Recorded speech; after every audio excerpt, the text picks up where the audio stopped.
नीलकंठ वर्णी ने लगभग 1 साल पहले अयोध्या से अपनी कल्याण यात्रा का प्रारंभ करते हुए सरयू नदी में कूदकर उसे पार करके जाने का मार्ग अपनाया था। और आज अयोध्या से मुक्तिनाथ की ओर जाने के लिए भी उन्होंने वही मार्ग अपनाया।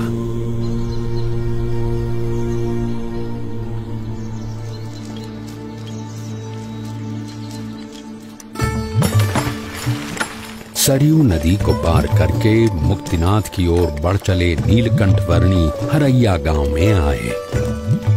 ये लीजिए, कुछ भोजन कर लीजिए वर्णी जी।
प्रणाम प्रभु।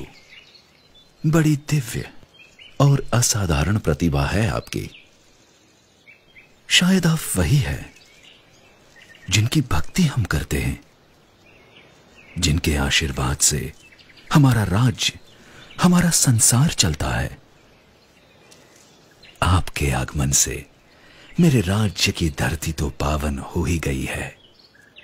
अब कृपया मेरे राजभवन में पधारकर उसे भी धन्य कीजिए। आपके और आपके परिवार के बलिष्ठ संस्कार हैं, इसीलिए मैं आपके वहां जरूर आऊंगा।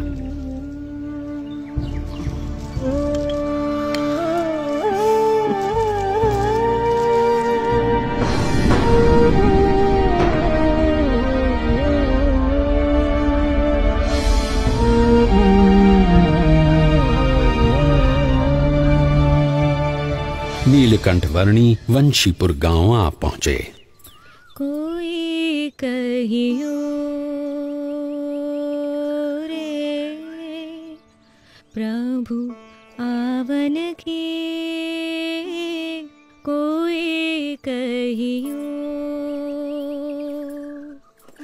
प्रभु आवन की, मन भावन की, प्रभु आवन की, मन भावन की, कोई कहियो रे प्रभु आवन की, कोई कहियो आपन आवे लिख नहीं भेजे, बान परी ललचावन की, आपन आवे लिख नहीं भेजे, बान परी ललचावन की, ये दो नैना कहो नहीं माने, ये दो नैना कहो नहीं माने, नदियाँ बहे जैसे सावन की, नदियाँ बहे जैसे सावन की, कोई कहियो। ये महाराज पैदल चलकर क्यों आ रहे हैं? हाँ, और घोड़े के ऊपर कौन बैठा है? देखूं तो महाराज पैदल, अवश्य ही कोई विशिष्ट अतिथि होंगे।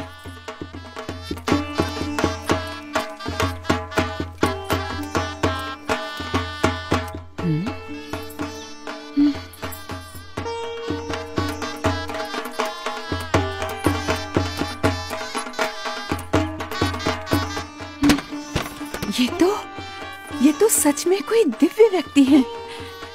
सब चलो, उनके स्वागत की तैयारी करो। जी महारानी जी।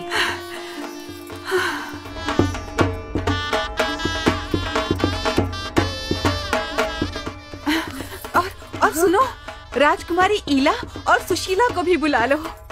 जरूर महारानी जी।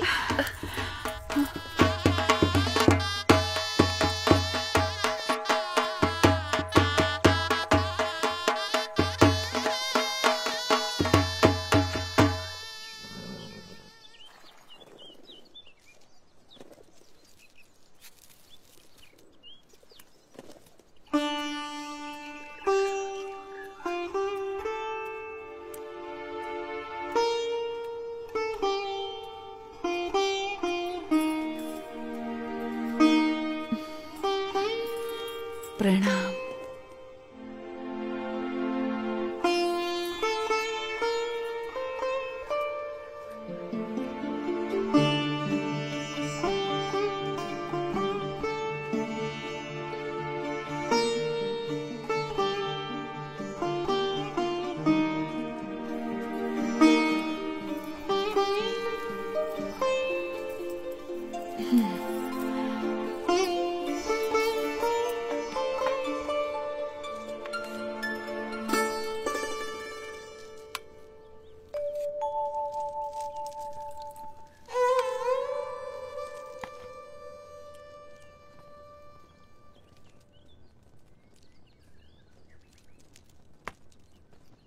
वर्णी जी, हमारे राजा धर्म पालन के आग्रही है और उसके फलस्वरूप उनके ऊपर ईश्वर की इतनी कृपा है कि उन्हें इतनी प्रतिष्ठा, इतना मान सम्मान, इतनी धन दौलत, इतना वैभव, ऐसा श्रेष्ठ भोजन, सब कुछ प्राप्त है।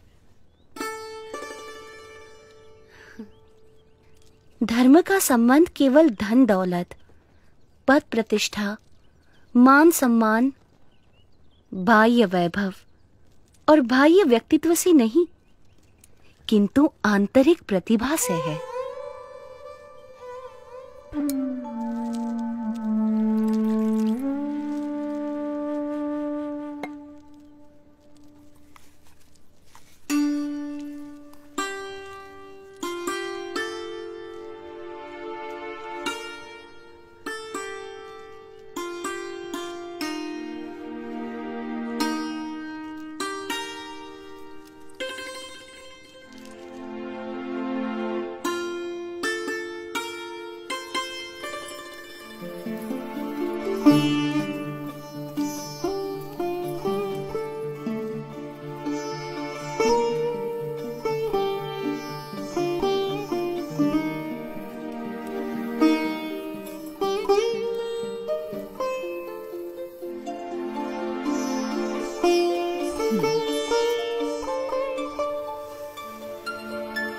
प्रभु, हमारा कोई पुत्र नहीं है। उस बात से मैं चिंतित रहती थी, पर अब आपके आने से मेरे पुत्र की कमी पूरी हो गई। अब आप यहीं रुक जाइए। आपके पूर्व जन्मों के संस्कार हैं और आपका भक्ति भाव भी है, इसीलिए मैं यहाँ आया हूँ। और आपकी तरह और कई मुमुक्षुओं को भी मुझे मिलना है।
मन ही मन में बड़ा मुस्कुरा रही हो, क्या सोच रही हो?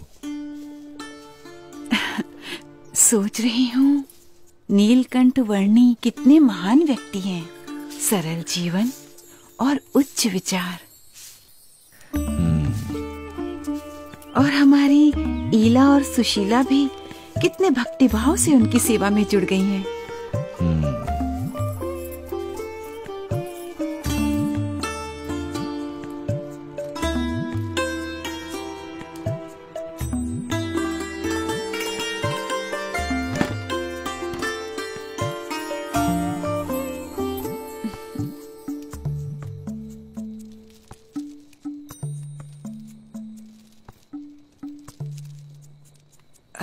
नीलकंठ वर्णी, कई दिनों से आप हमारे साथ हमारे स्वजन की तरह ही बस रहे हैं।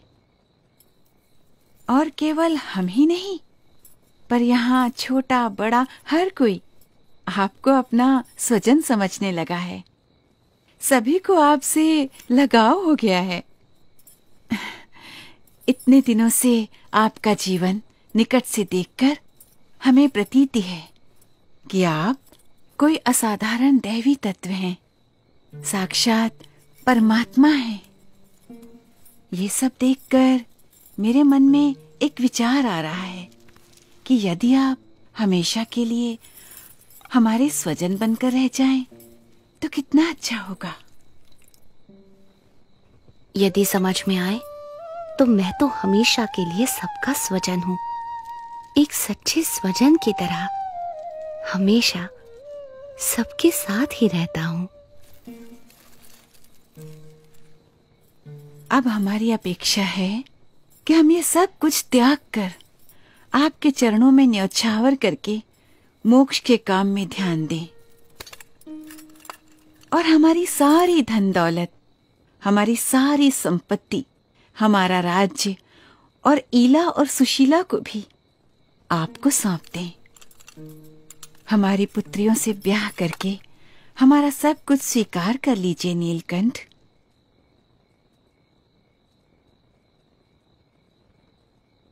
आप तो साक्षात परमात्मा हैं। आपसे अच्छा पति हमारी पुत्रियों को कहाँ मिलेगा? माते, जो सबका स्वजन है उसे केवल अपना बना लेना चाहती हैं। मैं आप सबको सारे बंधनों से मुक्त करना चाहता हूँ और अब मुझे ही ये सब बंधनों में बांधना चाहती हैं? बेटा, अभी जवानी फूटी नहीं है, इसलिए ऐसी बातें कर रहे हो। पर जब जवान हो जाओगे तब स्त्री सुख के बिना रह नहीं पाओगे। जब स्त्री सुख के लिए तड़पोगे तब एहसास होगा कि ऐसी सुंदर कन्याओं और ऐसे राज्य का प्रस्ताव ठुकरा करके तुमने बहुत बड़ी भूल कर दी। पर तब ये मौका निकल चुका होगा। क्षमा कीजिएगा, पर आप मोह में अंध होकर मुझे जानते हुए भी मेरा असली स्वरूप भूल रहे हैं।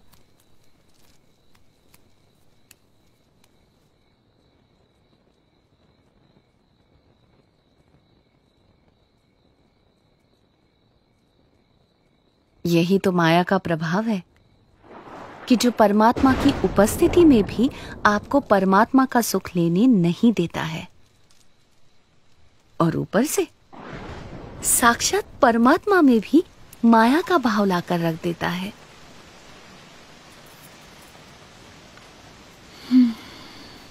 माँ, पिताजी, ये नीलकंठ वर्णी तो निर्लेप है, निर्विकारी है।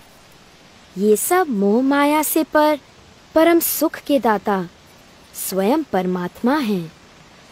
वे ऐसे क्षुल्लक लौकिक सुखों में क्यों बंधेंगे? हाँ माँ, मोह से मुक्त होकर और हमारी चिंता छोड़कर नीलकंठ वर्णी की महिमा को अंतर में दृढ़ रखो। हाँ बेटा।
सुबह से लेकर अब तक हमने नीलकंठ वर्णी को हर दिशा में ढूंढा, पर वो कहीं नहीं मिले।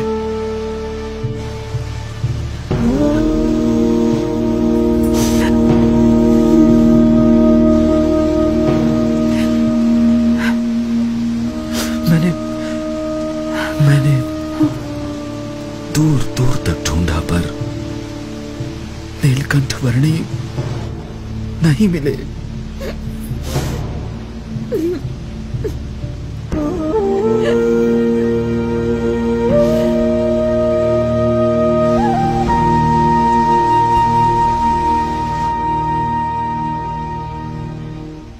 माँ, वे चले तो गए हैं, पर हमें सच्ची समझ देकर गए हैं, हमारा कल्याण करके गए हैं।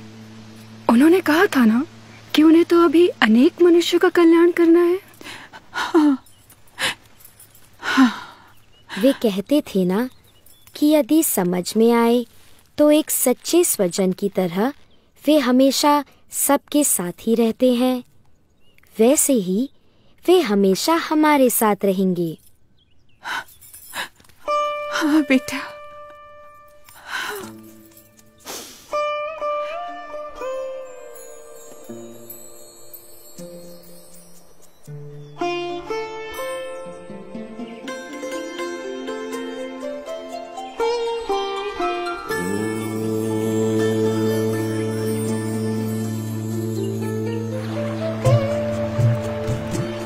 हर एक को हर बंधन से मुक्त करके परम कल्याण के मार्ग पर प्रेरित करने के लिए जिनकी ये कल्याण यात्रा थी, वो नीलकंठवर्णी किसी भी प्रकार के मायिक बंधनों में बंधकर कैसे रह सकते थे। अपनी कल्याण यात्रा को अविरत रखते हुए नीलकंठवर्णी बढ़ चले वंशीपुर से मुक्तिनाथ की ओर।